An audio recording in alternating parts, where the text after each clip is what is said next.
नोटरीकडे ही सगळी शपथपत्र नोटराईज केली जात होती, त्याची चौकशी करावी, त्याला तात्काळ पकडावे आणि आम्ही या ठिकाणी आरोप करतोय की 10 करोड रुपयाचा कॉन्ट्रॅक्ट त्या नोटरीला त्या ठिकाणी दिलं होतं आणि अशी बोगस शपथपत्र त्या ठिकाणी बनवण्यात आलेली आहेत।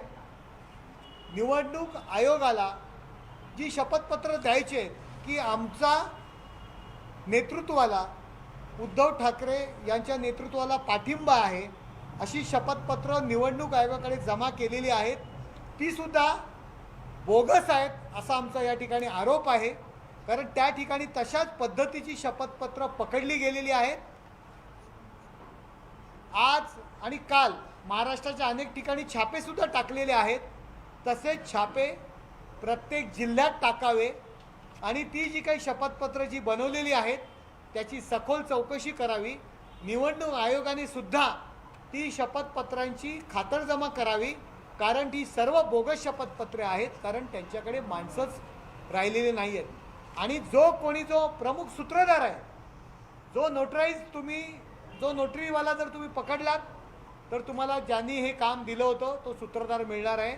त्या सूत्रधारावरती तात्काळ कारवाई करावी, तात्काळ त्याच्यावर खटले दाखल करावेत आणि तात्काळ मग तुम्ही CBIच्या मार्फत करा, गुन्हा अन्वेषण विभागाच्या मार्फत चौकशी करा, तात्काळ चौकशी करून मुख्य सूत्रधाराला या ठिकाणी पकडावे, कारण हा फार मोठा घोटाळा या ठिकाणी झालेला आहे। लाखो शपथपत्र अशा पद्धतीने बनवलेली आहेत आणि जो नियम असतो नोटराईज करण्याचा शपथपत्र, त्यामध्ये ती व्यक्ती त्या नोटरीच्या समोर उभं राहावे लागते आणि त्यांनी त्या समक्ष सही करावी लागते, परंतु गठ्ठेच्या गठ्ठे त्या ठिकाणी नोटराईज केलेले आहेत। या बोगस शपथपत्राच्या मागे मुख्य सूत्रधार आपण कोण आहे, कुठला आहे, काय चॅनलवर थोडं स्पष्टीकरण। ती शपथपत्र त्या ठिकाणी जी आढळून आलेली आहेत ती जी शिवसेना उद्धव बाळासाहेब ठाकरे यांच्या नेतृत्वाखाली जी शिवसेना आहे त्यांना सपोर्ट करण्याची किंवा त्यांना आम्ही पाठिंबा देतोय अशा प्रकारची ती शपथपत्र आहेत। त्यामुळे आमचा आरोप आहे की ह्या लोकांनी ही बोगस शपथपत्र बनवलेली आहेत, त्यामुळे त्याची चौकशी करावी। जो सूत्रधार आहे, ज्यांनी ही काम दिलेलं आहे त्या नोटरीवाल्याला, नोटरीवाला फरार आहे, तात्काळ त्याला पकडावे आणि जे यामध्ये या घोटाळ्यामध्ये जे समावेश ज्यांचा आहे त्यांच्यावरती कारवाई करावी, पोलिसांनी खटले दाखल करावे व जी शपथपत्र ज्यांची आहेत त्यांची पोलीस चौकशी करतायत, त्यांच्यावरती सुद्धा आता खटले दाखल होणार आहेत। ही दुर्दैवाची गोष्ट आहे।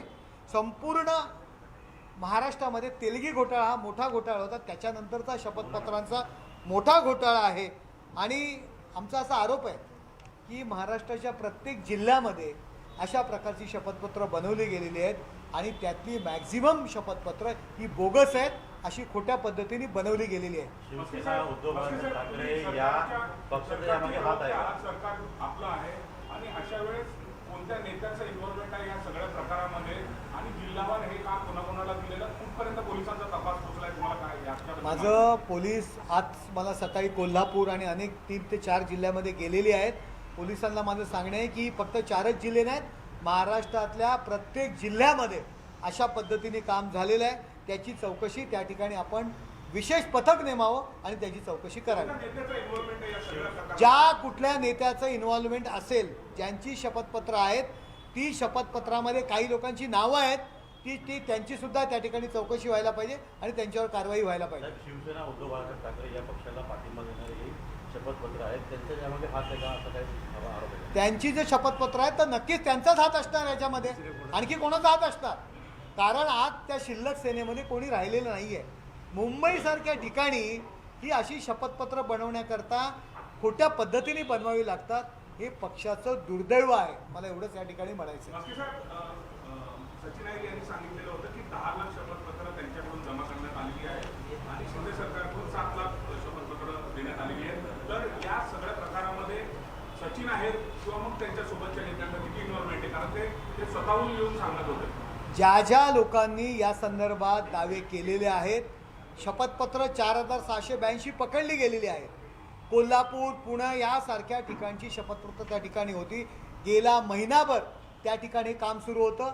10 करोड रुपये, 10 खोके मी म्हणेल, जे इतरांना खोके म्हणतात, ते दिले गेलेले आहेत अशी फार मोठी आरोप आहे त्या ठिकाणी माझा की 10 करोड रुपये दिलेले आहेत. तर त्याची सुद्धा चौकशी त्या ठिकाणी होणं गरजेचं आहे. पोलिसांनी त्या ठिकाणी महाराष्ट्र पोलीस असतील, मुंबई पोलीस असतील, त्यांनी ह्या प्रकरणाचा छडा ताबडतोब लावणं गरजेचं आहे. साहेब, याआधी ठाकरे गटाने देखील निवडणुकीला शपथविधी दिल्या आहेत, त्याबद्दल काय तेही बोलत असतील की अशाच पद्धतीने शपथपत्र दिलेली आहेत ना.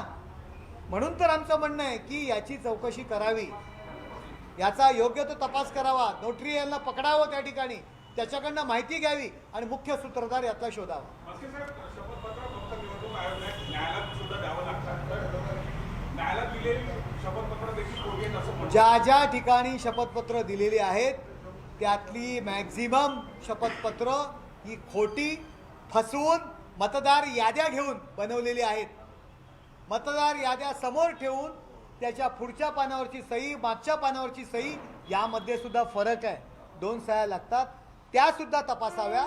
त्या तात्काळ तुम्हाला त्या ठिकाणी ही खोटी फसवणूक केलेली शपथपत्रे तुमच्या निदर्शनास येईल. तर असं काही उद्धव ठाकरे बोललेले आहे, ज्या ज्यावेळी शिवसेनेवरती घात करण्याचा प्रयत्न करतात तर तेव्हा शिवसेना संपत नाही.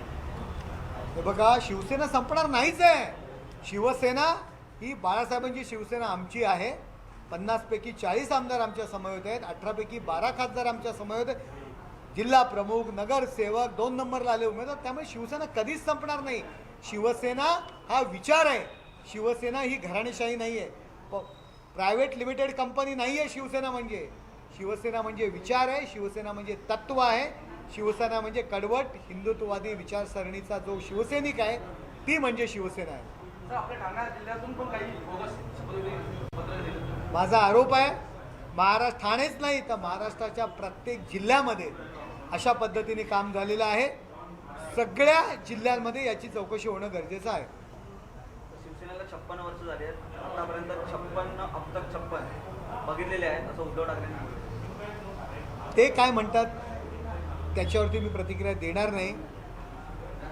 शपथपत्र जी आज खोटी द्यावी लागतात मुंबईसारख्या ठिकाणी, पक्षाचं दुर्दैव आहे, संघटनेचं दुर्दैव आहे, एवढंच मला या ठिकाणी म्हणावं लागेल. ऋतुजा लटके या बाळासाहेबांची शिवसेना या पक्षातून निवडून येतील अशी चर्चा आहे. किती खरी चर्चा आहे, त्या तुमच्या संपर्कात आहेत का आणि आपल्या पक्षातून ते निवडून लढवणार? आगे आगे देखो होता है क्या. शिल्लक सेनेमध्ये किती लोक शिल्लक राहत आहेत हे तुम्हाला कळणार आहे. आगे आगे देखो होता है क्या. महानगरपालिकेतून त्यांना जो राजीनामा देण्यात आलेला आहे तो राजीनामा स्वीकारत नाही असा आरोप उद्धव ठाकरे गटाकडून करण्यात येतो. राजीनाम्याचं पत्र काय दिलं होतं काय नाही मला काही त्याची कल्पना नाही आहे. तुम्ही थोड्या तासात, दिवसामध्ये, 2 दिवसामध्ये या सगळ्या गोष्टी बाहेर येतील. नक्की राजीनामा काय दिला होता, राजीनाम्यात काय लिहिलं होतं हे सगळं तुमच्या समोर येईल. मी याविषयी वक्तव्य करणं किंवा प्रतिक्रिया देणं मला उचित वाटत नाही. पक्षाचे मुख्य नेते या संदर्भात बोलतील. सर, परत झालेल्या सभेमध्ये शिवसेनेकडून सभा घेतल्या गेली ठाण्यामध्ये, तरी शिंदे गटावरती मोठ्या प्रमाणात आहे ते आरोप करण्यात आलेले आहेत. प्रवक्ते आलेले होते, माहिती आले होते, पुनरीके दाखल. आपण जर तुम्हाला माहिती असेल, केंद्रीय मंत्री नारायण राणे साहेब यांच्यावरती गुन्हा दाखल झाला. का गुन्हा दाखल झाला? त्यांना जेवणाच्या ताट्यावर बसवलेलं पोलिसांनी उचललं, तर मुख्यमंत्र्यांविषयी चुकीचे शब्द वापरले, चुकीच्या ते बोलते तुम्ही सोबत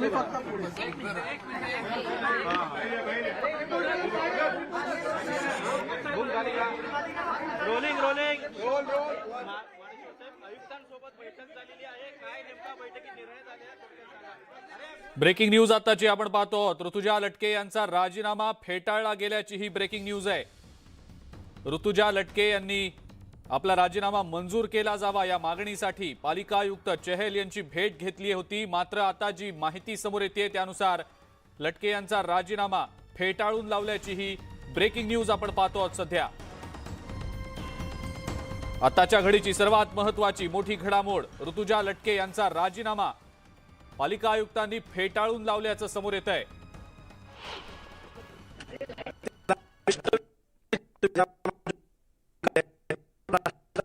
ते देत नाहीत, काही बोलतात ते गप्प राहतायत. तर असं आहे. ऋतुजा लटके यांचा राजीनामा फेटाळून लावण्यात आल्याचं समजतं आहे. आताच्या घडीची ही सर्वात महत्वाची मोठी बातमी आपण पाहतो आहोत. ऋतुजा लटके यांनी आपला राजीनामा मंजूर व्हावा यासाठी पालिका मुख्यालयात धाव घेतलेली होती.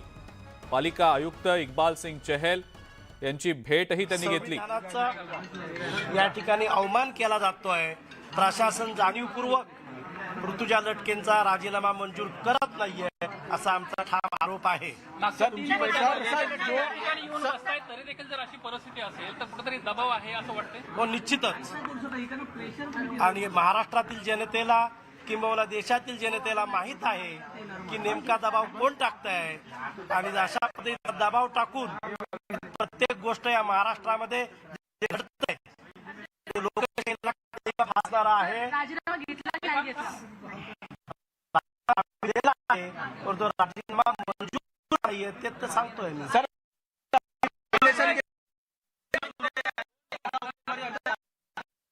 अडचण आहे तांत्रिक ती कशी दूर करणार? तांत्रिक अडचणीच्या संदर्भामध्ये निश्चित स्वरूपामध्ये कायदे तज्ञांचा सल्ला घेऊन त्यावर निर्णय घेतला जाईल. परंतु प्रशासनाने राजीनामा मंजूर न करणं ही मुजोरगिरी झाली प्रशासनाची आणि मी त्याचा निषेध करतोय. शेवटचा दिवस अर्ज भरणार की नाही? अंधेरी पूर्व विधानसभा निवडणुकीसाठी उमेदवारी अर्ज दाखल करणार की नाही? हो, निश्चित उमेदवारी अर्ज दाखल करणार. आम्हाला पूर्ण खात्री आहे की आम्हाला पूर्ण खात्री आहे शिवसेना पक्षप्रमुख आदरणीय उद्धव साहेबांनी उमेदवार म्हणून जाहीर केलेल्या ऋतुजा लटके यांचा उमेदवारी अर्ज दाखल केला जाईल आणि आम्हाला न्याय मिळेल. न्यायालयामध्ये आम्हाला न्याय मिळेल अशा प्रकारची आम्हाला मंजूर केला नसेल तर मग उमेदवारी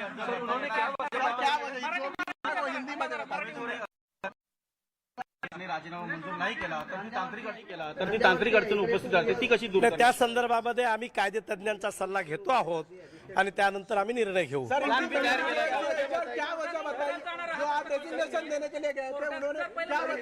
तुम्ही कोर्टात पण गेला होता महाडेश्वर सर, कोर्टात पण दाद मागायला कोर्टात गेला होता, दाद मागायला कोर्टाने काय आदेश दिले? वकिलाची नोटीस दिलेली आहे आणि कोर्टामध्ये सुद्धा निश्चित स्वरूपात आम्ही जाणार आहोत आणि कोर्टामध्ये आम्हाला न्याय मिळेल याची पूर्ण खात्री आहे. हिंदी में बोल दीजिए सर, हिंदी में बोल दीजिए किस तरह से रेजिग्नेशन देने के लिए आप गए थे, पूरी बात बताइए, हिंदी में बताइए. ऋतुजा लटके मैडम महानगर पालिका की कर्मचारी थी. उन्होंने खुद का रेजिग्नेशन दिया लेकिन प्रशासन ने उनका रेजिग्नेशन मंजूर किया नहीं है. उसके लिए प्रशासन के सामान्य प्रशासन जो जीएडी के प्रमुख है उनको मिलने के लिए आए थे. उनको पूछा हम लोगों ने उनका राजीनामा मंजूर क्यों नहीं किया. उसके बारे में वो कुछ बोलते नहीं. हम लोगों ने और उनको पूछा राजीनामा मंजूर नहीं करे तो हम लोग को लिख के दे दो, राजीनामा मंजूर क्यों नहीं कर रहे. वो भी कुछ नहीं बोल रहे. इसका मतलब उनके ऊपर दबाव है, प्रेशर है. और आपको पता है किसका प्रेशर है. आयुक्तांनी काहीच प्रतिसाद दिला नाही. आयुक्तांनी काहीच प्रतिसाद दिला नाही तुमच्या विनंतीला. आयुक्तांनी कायदा पाळायचा असतो. आयुक्तांनी नियमाप्रमाणे काम करायचं असतं. आयुक्त जर एखादा गट आणि त्या गटाचा प्रमुख गद्दार गट जर दबाव आणत असेल आणि गद्दार गटाच्या दबावाला बळी पडून जर आयुक्त वागत असतील तर लोकशाही टिकणार नाही. आणि म्हणून महाराष्ट्रातील जनतेने निर्णय घेतलेलाच आहे. ते सावध झालेले आहेत. एकंदरीत चित्र पाहत आहेत आणि मग अशा परिस्थितीमध्ये आम्हाला पूर्ण खात्री आहे आम्ही कायदे तज्ञांचा सल्ला घेऊन न्यायालयात जाऊ. न्यायालयात आम्हाला न्याय मिळेल. नमस्कार. ऋतुजा लटके यांचा राजीनामा अजूनही मंजूर केलेला नसल्याचं विश्वनाथ महाडेश्वर यांनी सांगितलंय. त्यांचा राजीनामा फेटाळून लावलेला आहे.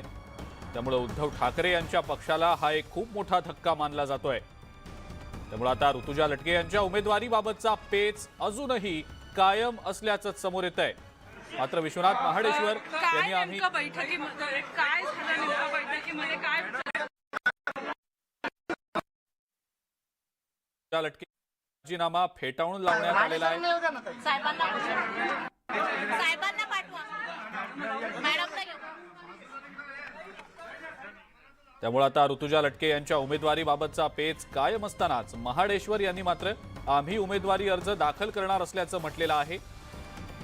पालिका प्रशासनावर दबाव असल्याचं देखील त्यांनी म्हटलंय.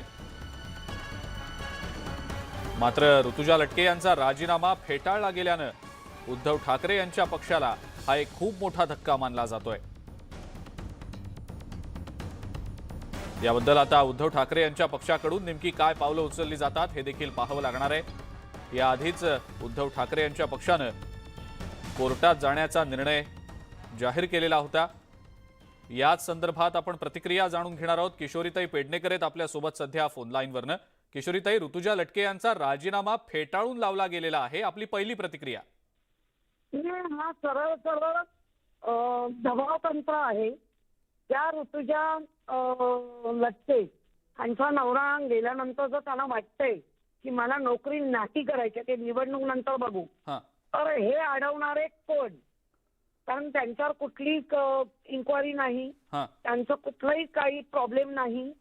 आणि बीएमसी जर अशा पद्धतीने अडवणूक पक्षांच्या जे काही हे राजकारण घडलंय त्याला बळी पडत असेल तर यांचा मी निषेध करते. कारण अशी ही पद्धत कुठून अंमलात आणली? उद्या कुठलाही राज्यकर्ता बसेल आणि तुम्हाला असं दाबायला हे करता, तुमची स्वायत्ता काय राहिली? स्वतःची स्वायत्ता इक्बाल चहल तर तुम्हाला नाही झेपत तर सोडून जा महानगरपालिका. बर, ठीक आहे. तुम्ही आमच्या महानगरपालिकेची ज्याची 150 वर्ष कंप्लीट झालेली महापालिका, तिला अशा पद्धतीने ह्या सनदी अधिकाऱ्यांना किंवा महापालिकेच्या अधिकाऱ्यांना अधिकार कोणी दिला? बर, काय लोकशाही किंवा काही संविधान काय आहे की नाही? खरंय. आपण याबद्दलचे प्रश्न काय घ्यायचंय तिचा अधिकार, तिची लोकशाही तुम्ही कशी काय काढून घेऊ शकता? बर, किशोरीताई खूप खूप धन्यवाद. आपण न्यूज 18 लोकमतशी बोललात आणि प्रतिक्रिया दिलीत त्याबद्दल. प्रशासन चालवायचं असतं, परंतु आयुक्त महोदय जाणीवपूर्वक शिंदे गटाच्या म्हणजेच गद्दार गटाच्या दबावाला बळी पडून आयुक्तांवरती दबाव आणून आयुक्त दबले जात आहेत आणि योग्य जो निर्णय घ्यायला पाहिजे तो घेतला जात नाही. आम्ही आता कायदेतज्ञांचा सल्ला घेऊ, शिवसेना कायदेतज्ञांचा सल्ला घेईल आणि त्या संदर्भात योग्य तो निर्णय आम्हाला न्यायालयात मिळेल अशी आम्हाला खात्री आहे. उद्या 14 ऑक्टोबर आहे आणि अंधेरी पूर्व पोटनिवडणूक विधानसभेसाठी अर्ज भरण्याची शेवटची तारीख आहे. नाही, उद्या 13 तारीख आहे, परवा 14 तारीखला शेवटची तारीख आहे फॉर्म भरण्याची. आम्हाला तोपर्यंत खात्री आहे की न्यायालयाकडनं आम्हाला दाद मिळेल. एक तांत्रिक अडचण आहे ती म्हणजे स्वतः महापालिकेचे कर्मचारी आहेत आणि कर्मचारी असताना किंवा त्यांचा राजीनामा मंजूर केला नसताना सुद्धा त्यांनी अर्ज भरणं हे कायदेशीररित्या गैर ठरू शकतं. त्यांचा अर्ज जो आहे तो बाद होऊ शकतो. तर ही तांत्रिक अडचण दूर करण्यासाठी तुम्ही काय प्रयत्न करा? त्यासाठीच आम्ही कायदेतज्ञांचा सल्ला घेऊ आणि मग पुढचा निर्णय घेऊ. तुमच्या संदर्भात शिवसेना पक्षप्रमुख उद्धव ठाकरे यांच्याशी चर्चा झाली, कारण आता जो नकार मिळाला आहे तो तुम्ही कळवला त्यांना? नाही, आदरणीय आमचे विभाग प्रमुख ॲडव्होकेट अनिल परब साहेब यांच्याशी बोलणं झालेलं आहे. त्यांना आम्ही माहिती दिलेली आहे आणि ते स्वतः ॲडव्होकेट असल्यामुळे या संदर्भातली संपूर्ण माहिती घेऊन या संदर्भातलं कामकाज कायदेतज्ञांशी बोलणं हे सगळं काम सुरू आहे. तुम्ही आता कोर्टात जाणार आहे, या संदर्भात राजीनामा तात्काळ मंजूर करत नाही या संदर्भात? नाही, या संदर्भात आता पक्ष निर्णय घेईल. पण आता पुन्हा पाठपुरवठा करणार का आयुक्तांकडे? पाठपुरावा आता करावाच लागेल, तो केला जाईल. एक प्रश्न शेवटचा, जर का राजीनामा अर्ज जो आहे तो मंजूर केला गेला नाही तर प्लॅन बी तुमचा तयार आहे का? दुसरे उमेदवार तुमचे रेडी आहेत का? या संदर्भातला निर्णय आमचे पक्षप्रमुख आदरणीय उद्धवसाहेब ठाकरेच घेतील आणि त्या संदर्भात तो निर्णय त्यांनी घेतलेला असेल. धन्यवाद. तुम्ही न्यूज 18 लोकमतशी बोलल्यावर. तर आपण बघितलं माजी महापौर विश्वनाथ महाडेश्वर यांनी स्पष्ट केलं न्यूज 18 लोकमतशी बोलताना की आम्ही अर्ज जो आहे राजीनामा अर्ज मंजूर करण्यासाठी पाठपुरवठा करू, त्यासाठी कायदेशीर सल्ला घेऊ आणि या संदर्भात शिवसेना पक्षप्रमुख उद्धव ठाकरे यांच्याशी देखील चर्चा करू. एकूण काय निर्णय होतात पाहावा लागेल. शेवटचे 2 दिवस जे आहेत त्यात उरलेले आहेत उमेदवारी अर्ज दाखल करण्यासाठी. बरोबर, आपण पाहिलं आताच विश्वनाथ महाडेश्वर यांनी नेमकी काय प्रतिक्रिया दिली येते. या संदर्भात आता कायदेतज्ञांशी चर्चा निश्चितपणे केली जाईल. पुढचं पाऊल नेमकं काय उचलायचं हे देखील तातडीनं आता ठरवलं जाईल. असं महाडेश्वर यांनी म्हटलेलं आहे. मात्र ऋतुजा लटके यांच्या उमेदवारीबाबतचा पेच अजूनही कायम असल्याचंच दिसतंय, कारण त्यांचा जो राजीनामा आहे तो पालिका प्रशासनाकडून फेटाळण्यात आल्याचं समोर येत आहे. लटके यांचा राजीनामा फेटाळून लावल्यानंतर त्यांना आता विधानसभेच्या पोटनिवडणुकीसाठी आपला उमेदवारी अर्ज भरल्यानंतर आपली उमेदवारी कायम ठेवता येईल का, उमेदवारी अर्ज त्यांना भरता येऊ शकेल का, आणि जर ऋतुजा लटके यांना काही तांत्रिक बाबींमुळे ही निवडणूक लढवता आली नाही तर मग शिवसेना उद्धव बाळासाहेब ठाकरे या पक्षाचा वेगळा कोणीतरी उमेदवार असेल का, तो नेमका कोण असेल याबद्दलचे अनेक प्रश्न सध्या उपस्थित झालेले आहेत.